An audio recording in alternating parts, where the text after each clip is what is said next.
تاکہ اپنی روزمرہ زندگی کی چیزوں کو انالائز بھی کر سکتے ہیں اس طرح کی سکلز گین کر کے. ڈس ایڈوانٹیجز یا لمیٹیشن، یہ ٹائم ٹیکنگ ہے، ٹائم اس پہ زیادہ لگتا ہے سیمولیشن پہ.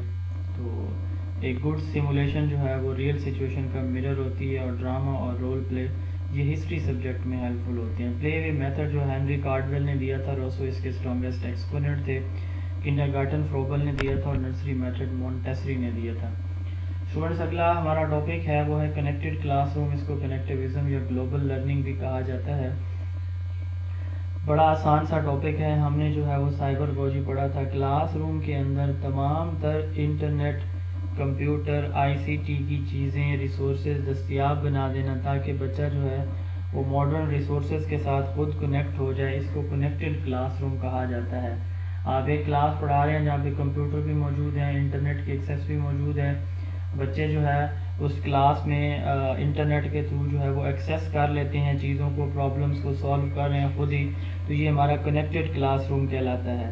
گلوبل لرننگ، کنیکٹیوزم یا پھر کنیکٹڈ کلاس روم، اس کا یہی مطلب ہے. ایک دوسرا جو اگر ہم کنیکٹڈ کلاس روم کا ایک اور بھی مطلب ہے کہ یہ کنیکٹیوزم یا گلوبل لرننگ کا نہیں ہے.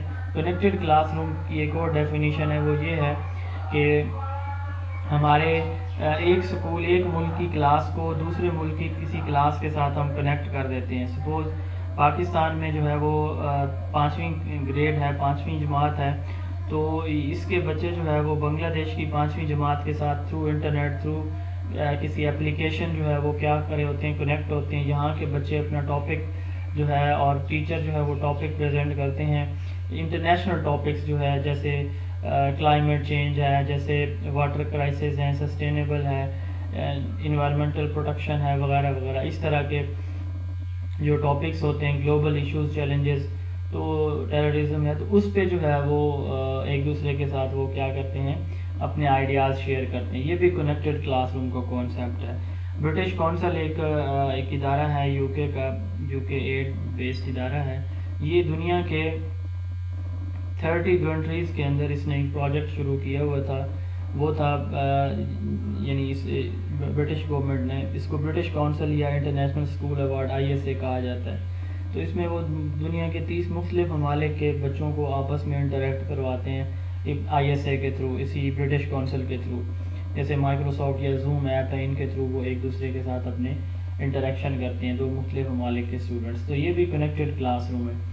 اسی طرح کچھ آن لائن جو لرننگ ہوتی ہے یا کنیکٹیوزم ہے، اس کے کچھ فیچرز ہیں. آن لائن لرننگ، اس سے لرننگ آن لائن ہوتی ہے. ورچوئل لرننگ، یہ میں آپ کو بتا چکا ہوں کہ آن لائن میں جب آپ کسی اسپیسیفک پلیٹ فارم سے ہٹ کے، آپ کسی بھی یعنی کسی فارمل پلیٹ فارم سے ہٹ کے آپ کچھ گین کرتے ہیں، آڈیو، ویڈیو، ٹیکسٹ، تو یہ پھر آپ کی آن لائن ہوتی ہے. لیکن آپ کسی لائیو سیشن میں ہوتے ہیں، آپ کسی فارمل ادارے سے آن لائن تعلیم حاصل کرتے ہیں، تو یہ آپ کی ورچوئل لرننگ یا ورچوئل ایجوکیشن کہلاتی ہے. کلاس بلاگ، ویب سائٹس بنائی جاتی ہیں جن کو ریگولرلی اپڈیٹ کیا جاتا ہے اور اسٹوڈنٹ کسی بھی وقت اس کو ایکسیس کر سکتا ہے.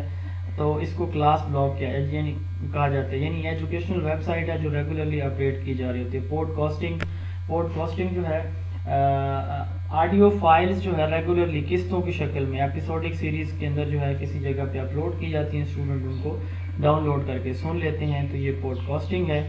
انٹریکٹیو وائٹ بورڈ، یہ کولیبوریٹو وائٹ بورڈ ہے. اسٹوڈنٹ اور ٹیچر جو ہے وہ دونوں اس کو یوز کر سکتے ہیں. آن لائن ہوتا ہے، تو اس میں جیسے اس وقت ہم کلاس میں یہ یوز کر رہے ہیں مائکروسافٹ ٹیمز ایپ، تو ہم بھی اس کو یوز کر سکتے ہیں، میں بھی، آپ لوگ بھی. تو یہ انٹریکٹیو وائٹ بورڈ ہوتا ہے. ای لرننگ اور ای پیڈاگوجی،